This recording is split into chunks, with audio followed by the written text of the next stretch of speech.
Hey guys, I'm back, and the awesome folks at Olight sent me something else cool to play with and test out. The M1T Raider. This is a compact EDC and tactical light. This is part of the new promotion they're throwing. I'm going to have details of that whole promotion in the video description if you want to check that out. And I recommend checking that out because it's pretty cool.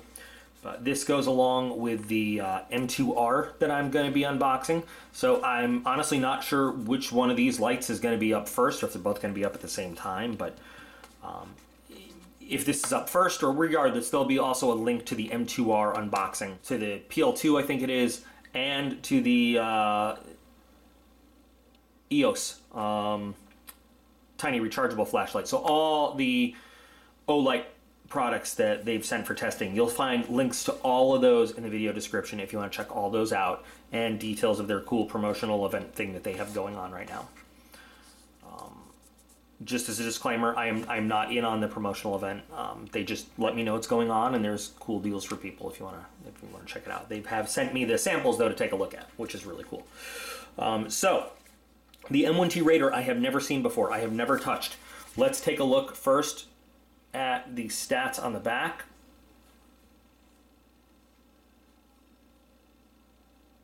And let's get right into this to see what we have.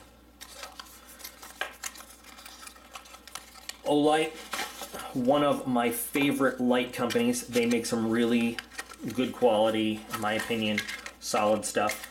So in the back, we've got our user's manual. We've got a little lanyard wrist strap. Come on, user's manual. User's manual does not want to come out. I won, haha. And then we've got the light itself. Starting on the outside, it is pretty lightweight. It has the pretty blue crown, if you're into that. It's got a dual-use clip, so you can clip it into your pocket. You can also clip it onto the bill of a hat or something if you want to use it as a hands-free light. You have your single-purpose on-off and function switch. Really nice texturing there to make sure you get a good grip on this thing, whether it's wet or you're wearing gloves or whatever. It is a pretty small light. They're not kidding. It is a compact light. Look at that. So if you notice right there before we get into it, you can use the standard CR123As, or you can also use the rechargeable CR123As, but it's actually got different performance for the different batteries. So, you know, you can kind of figure out which one you'd rather use. Would you rather pay to replace the standard battery, which looks like you get slightly better performance out of, or, you know, have the money saving of the rechargeable battery? But, I mean, that's all entirely up to you. So, now if we unscrew this, we should have a battery pre-installed. And we do. And we have our little blocker there. There's our Olight CR123A. CR123 is readily available. Buy them just about anywhere, so. Odd battery size, but not hard to find. Oh, this one's already on. Okay, so. That was pretty bright. The default mode when you turn it on is always going to be your bright. You know, so your 500 to 300 lumen, depending whether you're using the regular CR123 or the rechargeable. Again, better performance from the regular battery all the time. You can sort of soft press it, they say, or I say half click it for a momentary on. Somebody asked me recently, why do you point the light towards the camera when you're testing it? You know, that was a damn good question. Why am I doing that? That's dumb. So this is the high power. If you double click, that should give us low power. And this is, I think, 5 lumens.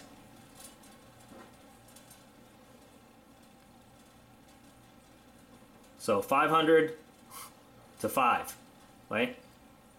To 5, there we go. So if you want to have your low 5 lumen mode on constantly, you have to double press and then give it the hard click, and now you have your 5 lumen mode on. You cannot change modes once it is constantly on. You got to turn it off again and turn it back on. At only 2.9 ounces, including the battery, it is really lightweight. This is something that you can maybe even drop and not even notice you dropped it. But it does have this really nice, really long deep carry clip, so if it's in your pocket, it's probably not going anywhere. If it's clipped on to a hat or something, it's probably just enough weight that if it does go somewhere, you're going to recognize it's gone.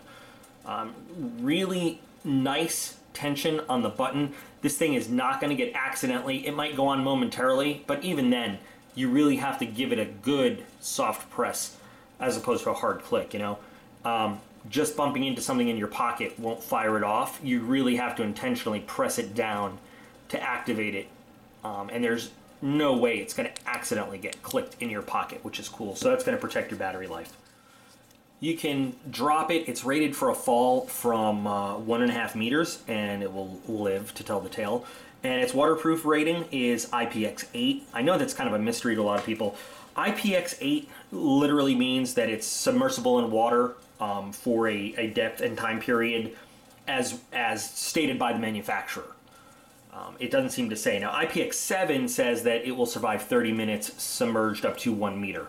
A lot of times, a lot of items will say IPX8 and then not give any extra details as to what it is. But in general, and this is a generality, in general, something that is IPX8 conforms at least to IPX7 standards, so 30 minutes in 1 meter of water, and then a little bit more based on what the manufacturer says. So you can take it as a generality that if something is IPX8, it is at least IPX7, which, again, 30 minutes, 1 meter of water. So you've got a good rugged little light here. So, of course, you know, we like to take them out in the dark and see. Now, with all the rain we've been getting, you know, I hope that we can go out tonight and get this done so we can get this posted by the big promotional event that they have going on. We've got a couple days before that happens. But I'll get everything all set up for tonight when it's dark out, and I will see you guys then. Hey guys, I'm outside. You can't see me blocking that light right there? Yeah. It is actually a really good night for this. Not a lot of natural moonlight. And the rain stopped a little bit. Humid, but no fog, so we should have a good test. So what I've got for my normal setup, for those of you who aren't familiar, at the end of the backyard I have some reflective 550 cord. Now, this is not as big a yard as I had back in Florida, unfortunately. Not even close, but from the point where I have the camera set up to the point where I have the 550 cord set up is about a good 50 feet or so. I figure that's a good average length of, you know, distance of how you'd be using your flashlight at night in a general situation. I have the camera zoomed in a little bit, so it might look a little closer than that, but that's how far we are. I have a piece of moon glow material that we're going to use for the glow-in-the-dark test, so we're going to see how well this flashlight charges up this piece of glow-in-the-dark material in the beginning and see it, you know, glowing at the end to see how much light it provided for that. And then we're also going to do a little test of the different modes of the light around the yard. Okay, so I'm going to use the high power, and I'm going to put it right up against this moon glow and give it 10 seconds.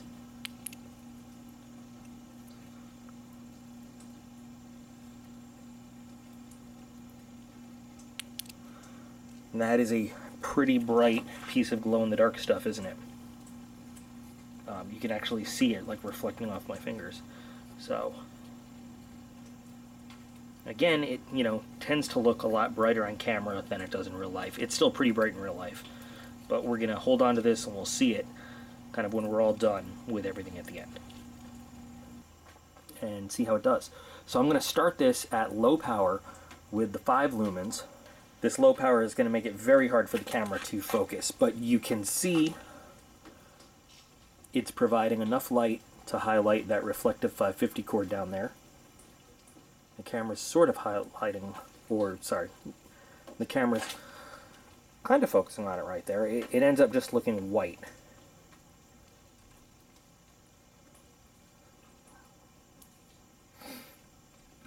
Okay. The actual light that it is producing, you know, I never know how it's going to look in the final video, if you can actually see the wood fence back there and little edge of the garden or not. I'm looking at the LCD screen on the camera, which is pretty small. Looking at the camera screen, I can't see a whole lot, but we'll see what happens, you know, in the final video. In real life, I can see actually a pretty good amount of the yard. not a very wide field of view from side to side, but here's my hand right in front of the camera, and it's pretty well illuminated. Now, let's go ahead and let's switch to the high power mode. Wow, that lights up everything. So you can clearly see, I mean, field of view from one side of the camera to the other. It lights up everything. Nothing. Light. Pissing off the neighbor's dogs way back there. Unfortunately, the camera takes a little time to adjust, but it's even catching the few raindrops coming down. For a very small light, pretty good power. Take a look at that 550 cord. Again, in real life, I just see a bunch of the reflective material coming back at me on the LCD screen here. I just see kind of a white blob. We'll see what it looks like on the final recording. But not bad at all. Pretty impressive for something that small. It does get pretty warm in your hand quickly, by the way. Okay, so taking a look at our glow-in-the-dark material right there, it charged it up pretty well. I mean, lots of light, good, there, lots of light, yes, we know, but there's, you know, different LED lights that kind of provide light in different ways. There's your bright light, your soft white, your realistic, you know, outdoor lighting kind of bulbs. I think this did a really great job at lighting this thing up for us. So, very cool. Time to go inside though and look at everything we kind of just saw. Well guys, not a bad performance at all from, I mean, again, such a small little light. I enjoyed it. It does get pretty hot though.